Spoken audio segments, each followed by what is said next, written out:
दोस्तों नमस्कार। आज 8 अक्टूबर सन 2022।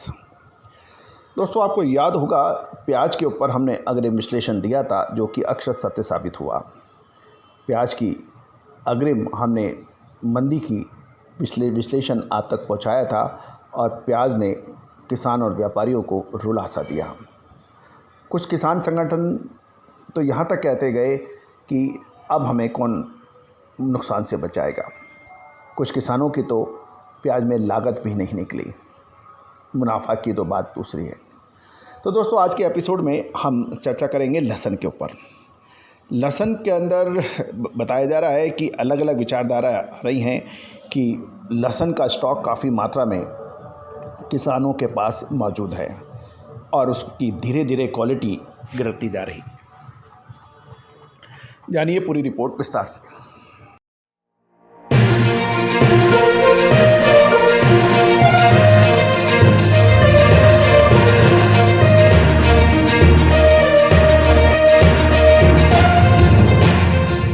दोस्तों नमस्कार।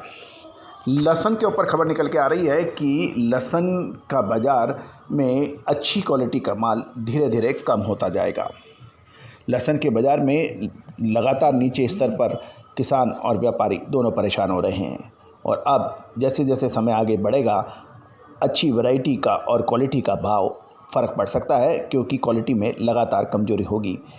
कहा जाता है कि जैसे जैसे ठंड पड़ेगी वैसे वैसे क्वालिटी बिगड़ती जाएगी और स्टॉक के माल की तो खराबी चालू हो जाएगी और फ़िलहाल कमज़ोर वैरायटी के लहसुन में भी जो भाव हैं उसके अंदर परेशानियां बन सकती हैं।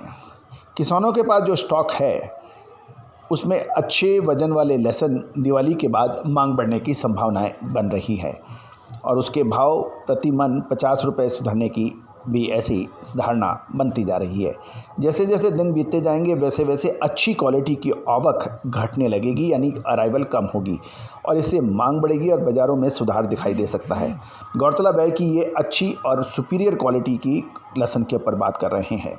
सौराष्ट्र से खबर निकल के आ रही कि किसानों के पास अभी 70 से 75% स्टॉक है और इस वर्ष भाव बहुत नीचा होने की वजह से किसानों ने लहसुन बाज़ार में लाए ही नहीं हैं।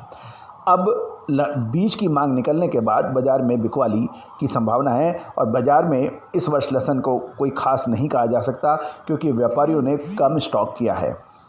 लहसुन के बीज की मांग अभी कुछ खास नज़र नहीं आ रही है, लेकिन लगता है कि जैसे जैसे समय बीतेगा दिवाली के आसपास जब लहसुन की बुआई होगी उस वक्त इसकी मांग अच्छी बीज की भी बढ़ेगी।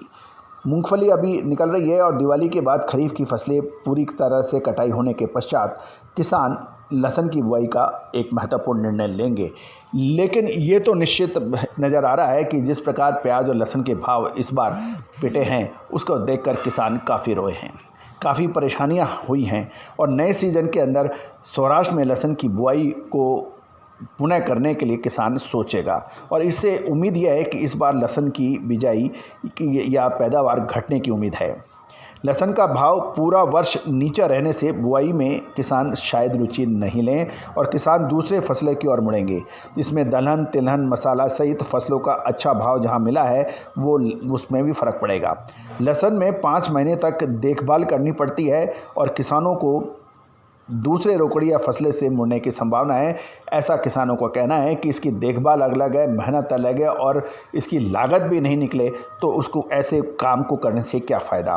साथ साथ लहसुन के निर्यात पर भी यानी एक्सपोर्ट के ऊपर भी कोई ख़ास मूवमेंट नहीं है और ये लहसुन के लिए बड़ी परेशानी का सबब है। यदि हम मध्य प्रदेश की देखें तो लहसुन के भाव दिवाली के बाद कुछ किसान ये भी कह रहे हैं कि इसमें और गिरावट हो सकती है, क्योंकि किसानों के पास लहसुन का भारी स्टॉक पड़ा है और जब वो माल निकालेंगे तो भाव कम हो सकता है।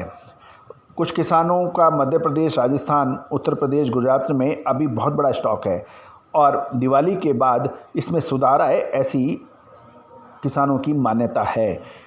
और लेकिन इसके अंदर यही कहना है हमारा कि यदि अच्छी क्वालिटी का लहसुन है उसकी मांग लगातार बढ़ेगी और उसके भाव सुधर सकते हैं, यही हमारा कहना है। और किसानों के पास अभी जितना माल पड़ा है दिवाली के बाद की उसको आवक निकालनी पड़ेगी, इससे बिकवाली भी बढ़ सकती है। लेकिन अच्छी क्वालिटी का लहसुन महंगा हो सकता है। नए सीज़न के अंदर जैसे हमने आपको पहले ही भी बताया कि लगभग 40 से 50% की धारणा कम होने की संभावना है, क्योंकि इस बार व्यापारी और किसानों दोनों को नुकसान लहसुन में देखा गया है। मध्य प्रदेश में ऊटी की बुआई चालू हो गई है और ऊटी की बुआई भी कम होने की धारणा बन रही है। ये नया लहसुन जनवरी में आ जाता है और उससे पूरे देश में सबसे पहले बुआई होती है मध्य प्रदेश ऊटी।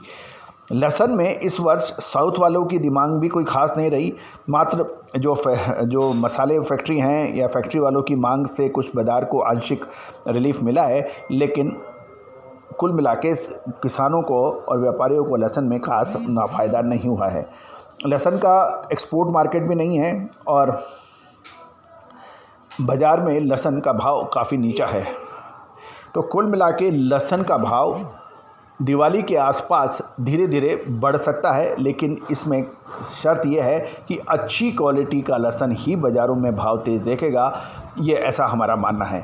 दोस्तों, प्याज और लहसुन की जो हमारी विश्लेषण है वो आपको कैसी लगती है, इस पर अपनी राय अवश्य दीजिएगा।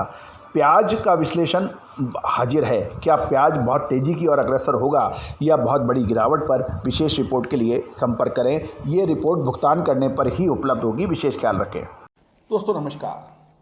फाइनेंशियल एस्ट्रोलॉजी हमेशा से ही चमत्कृत रिजल्ट देने में मशहूर रही है। American famous investor sir JP Morgan ने तो यहाँ तक कह दिया, astrology is not for millionaires but it is for billionaires. दोस्तों, भारतीय सिस्टम और इंडियन सिस्टम ऑफ एनालिसिस जो यानी फाइनेंशियल एस्ट्रोलॉजी, इसकी ऑनलाइन क्लासेज हम लोग कंडक्ट कर रहे हैं पिछले लगभग 22 सालों से। इस रहस्यमयी विद्या जो कि पहले के ज़माने में रिश्तेदार अपने बिल्कुल नज़दीक रिश्तेदार से भी छुपा के रखता था, और यही वजह रही कि इसके ऊपर रिसर्च बहुत कम हो पाई। लेकिन पिछले 25 सालों से हम लगातार इसमें प्रयासरत रहे हैं। मोतियों को जोड़ के एक माला बना दी है हमने, और online financial astrology online courses शुरू कर रखे हैं। इसमें commodity market, agro commodities, bullion, metal, crude oil, stock market, currency market, इन सभी का विश्लेषण बहुत सटीकता से करना संभव है। और हम लगातार इसका लाइव एग्जाम्पल अपने चैनल पर दे रहे हैं, चाहे वो कॉटन सीड हो, कॉटन हो, क्रूड ऑयल हो, स्टील हो, कोल हो, पॉलीमर्स हो, निफ्टी हो, बैंक निफ्टी हो, इन सभी पर विशेष अग्रिम रिसर्च, एडवांस मूवमेंट, इसका क्या हो सकता है, मानसून हो, ये संभव है। और बहुत सटीकता से इसे हज़ार लोग प्रैक्टिस कर रहे हैं। आप भी सीख सकते हैं, घर बैठे सीख सकते हैं, ऑनलाइन लाइव क्लासेस के जरिए। सैटरडे संडे क्लासेस हैं, आप चाहें तो आप संपर्क कर सकते हैं। नंबर स्क्रीन पे है। All the very best, good luck.